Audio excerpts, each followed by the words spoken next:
Bakunzi ba Gorilla TV, aha turi naho twasuye amazu. Aya mazu yubatswe yubakirwa batishoboye muri gahunda ya leta yo kuhangana n'ibibazo babizengereje abaturage.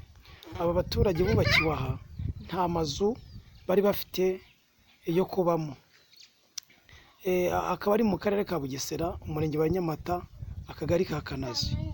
Mwese murabona iki gikorwa kigirwamo n'uruhare rwa leta mu gutanga ibikoresho ndetse n'uruhare rw'abaturage bagira uruhare mu kubumba amatafari ndetse n'uruhare rwo kuzamura aya mazu.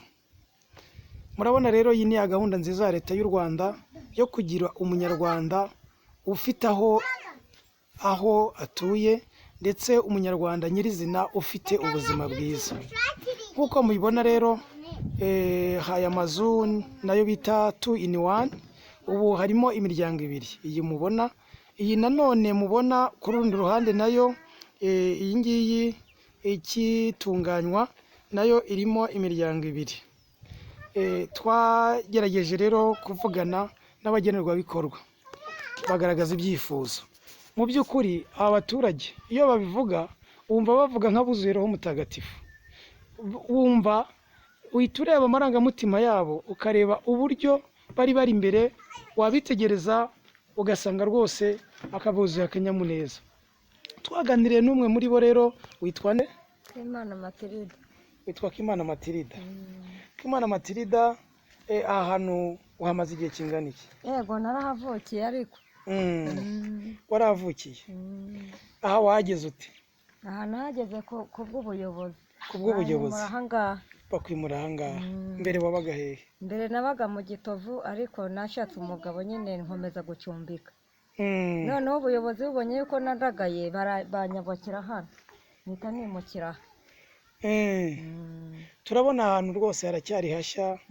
Ese Akimana Matilda, ukimara kubona umuryango wawe ni uwuhe? Ni hariya haruguru. Ni hariya haruguru. Ukimara kugera muri iyi nzu wabyakiriye ute? Mu gihe nta cumbi narishimye cyane, ahubwo amashyi menshi, impundu nyinshi ni ukuri kw'Imana. N'abaturage turi kumwe twarabyishimiye. Ni ukuri kw'Imana, ubu nta kibazo. Turarya tukaryama, n'abana turi kumwe bufite abana 3. Nanjye wa 4 n'umugabo nubwo afunze ariko azaza. Nta kibazo ubu dufite, nta mbeho tucyumva. Ariko twajyaga turara hanze ugasanga imbeho yatwishe n'abana. N'ubu dore hamwe n'abateruye bari kurira. Ubu nta kibazo rwose. Turashimira abayobozi bacu, tugashimira na Paul Kagame wacu. Mufatanyije ubugamba. Ubu nk'uwakwereka muzehe Paul Kagame yo namuhobera nkamwishimira cyane. Baba we cyamonyereka gusa. Yego. Ngo mbanze mpita ndira. Ceceka. Matilda, ni iki watangariza abanyarwanda bashobora kubona iki kiganiro? Ikintu natangariza abanyarwanda ni uko twakubaha abayobozi, tukubaha Paul wacu. N'ubu n'amatora naza niwe tuzajya tuhagurukira tukamutora n'inzego zacu zaha hepfo hano ku kagari kacu ka Kanazi. Turabemera kabisa, ndanabakunda. Urakoze cyane Matilda. Hanyuma ku bijyanye n'imibereho? Ku bijyanye n'imibereho dore nubwo bayimpaye ariko ntacyo nyiriramo. Ntacyo tuyiziriramo rwose, turapagasa ugasanga gahagakabiriye. Leta izabikemura. Izabikemura ibitayeho. Iyo umuntu aguhaye ahantu ho kuba ntabwo abateganya no kugira ngo. Ariko mubyeyi wanjye. Yego. Matilda, uri mu cyiciro cya kangahe? Ni icyambere.